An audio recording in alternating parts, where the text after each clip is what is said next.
राम राम मेरे युवा साथियों। आज हम आपको बताएंगे कि कर्मकांड क्या है और षोडश संस्कार क्या हैं और हमारे पुरोहित क्या हैं और पुरोहित के कर्तव्य क्या हैं।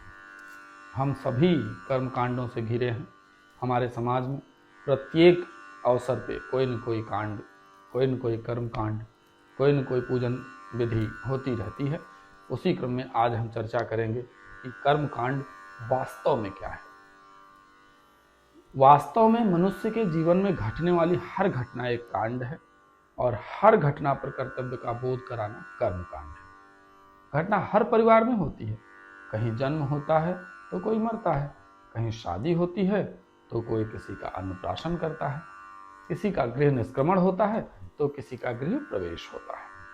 भारतीय मनीषियों ने मानव जीवन में होने वाली इन स्वाभाविक घटनाओं में से 15-16 को चुना और इन अवसरों पर प्रत्येक परिवार में जाकर उस एक परमात्मा के आंशिक आकार का बीजारोपण करने के लिए षोडश संस्कारों का विधान बनाया। बच्चे बच्चे में गर्भावस्था से ही एक परमात्मा का संस्कार डाल देना, कर्म का बोध करा देना, बस इतना ही शुद्ध कर्मकांड है। वैदिक युग में घर घर जाकर शाश्वत एकमात्र परमात्मा का बोध कराना पुरोहित का कर्तव्य था।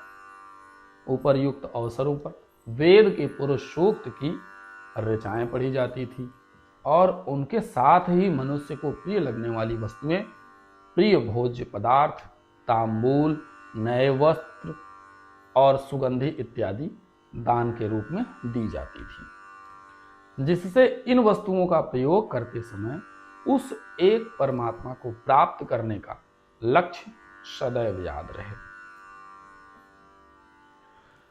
हर वस्तु को धारण करते समय परमात्मा की विभूतियों का स्मरण होता रहे। इन मंत्रों के अंत में अर्घ्यम, पाद्यम, नैवेद्यम कहकर पुरोहित भगवान के हाथ पांव धुलाने की भावना करते हैं और हर वस्तु उन प्रभु के लिए हुआ करती है और कहीं न तो भगवान का हाथ पांव धुलाते हैं और न अपना धोते हैं,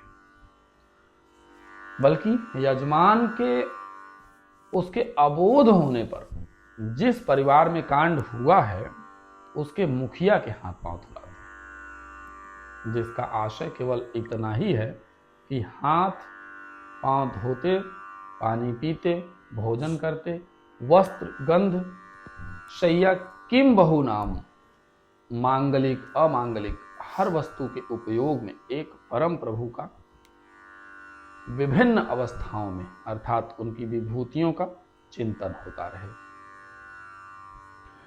ये वस्तुएं हृदय में स्थित परमात्मा को अर्पित की जाती थी, न कि पुरोहित को। जो हमारे हृदय में स्थित परमात्मा है, अस प्रभु हृदय अछत अविकारी, सकल जीव जग दीन दुखारी। भगवान ने गीता में भी कहा है कि ईश्वरः सर्वभूतानां हृदय शेर्जुन तिष्ठति, भ्रामयन् सर्वभूतानि यंत्रारूढ़ानि माया। हाथ पांव धुलाए जाते हैं जिससे बच्चा बच्चा यह समझ सके कि परमात्मा उसके हृदय के भीतर है, जिनका प्रत्यक्ष दर्शन करना है।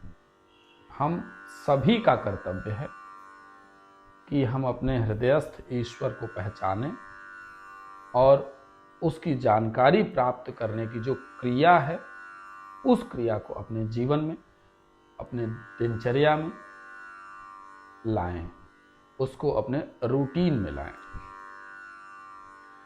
जिससे मानव मात्र आबाल वृद्ध उस सदा रहने वाले शाश्वत परमात्मा की जानकारी प्राप्त कर सके, सार्वभौम कल्याण हो सके। इस लक्ष्य से भटक जाने का अवसर न मिले, इसीलिए कर्मकांड बनाया गया।